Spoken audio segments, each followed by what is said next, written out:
সারা পৃথিবীর মানুষ একটা তীব্র সমস্যায় পড়তে চলেছে, পরিবেশ দূষণ।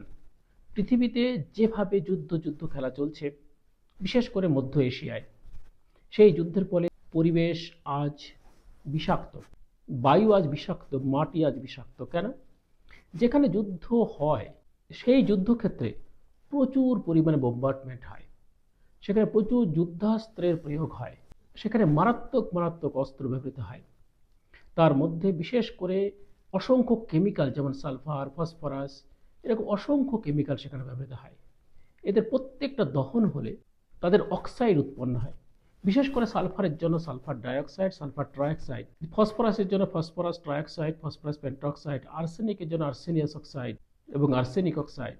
এতে পরিবেশ ভীষণভাবে দূষিত হচ্ছে। তবে এই দূষিত পরিবেশের মধ্যেই যে মানুষগুলো বেঁচে রয়েছে, যারা বেঁচে থাকছে, তারা চরমভাবে আক্রান্ত হচ্ছে। তাদের মস্তিষ্ক আক্রান্ত হচ্ছে, তাদের লিভার, তাদের হার্ট, তাদের কিডনি ভীষণভাবে ক্ষতিগ্রস্ত।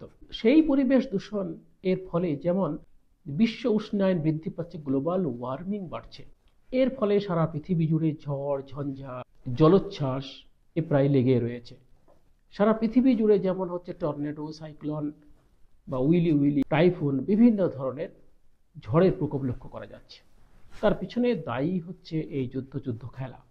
তবে সেই যুদ্ধের পিছনে যারা দায়ী, তারাই হলো মূল কালপিট এই পৃথিবীকে ধ্বংস করার জন্য।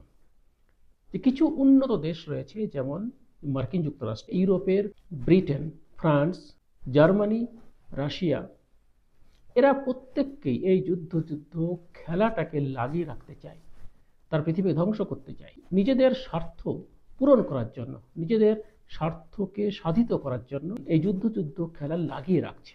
এতে তাদের দুদিকে লাভ, যে ওই দেশগুলোকে সম্পূর্ণভাবে দুর্বল করা যাচ্ছে, তাদের উপর সহজেই ছড়ি ঘোরানো যাবে, তাদের উপর প্রভুত্ব বিস্তার করা যাবে, এবং এই যুদ্ধের ফলে প্রচুর অস্ত্রের ব্যবহার হয়।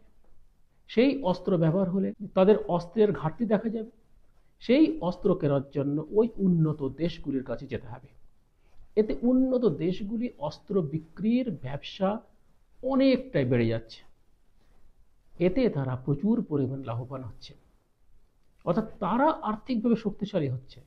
কিন্তু যে দেশে যুদ্ধ লেগে রয়েছে, অর্থাৎ যারা যুদ্ধে ব্যস্ত থাকছে, তারা কিন্তু ধীরে ধীরে পঙ্গু হয়ে যাচ্ছে, তাদের দেশ আর্থিকভাবে ক্ষতিগ্রস্ত হচ্ছে, তারা চরমভাবে বিপন্ন হচ্ছে, প্রচুর মানুষের প্রাণ যাচ্ছে, শিশুরা না খেতে পেয়ে মরছে, যে তারা না পাচ্ছে চিকিৎসা, না পাচ্ছে খাদ্য, না পাচ্ছে বাসস্থান, না পাচ্ছে পোশাক।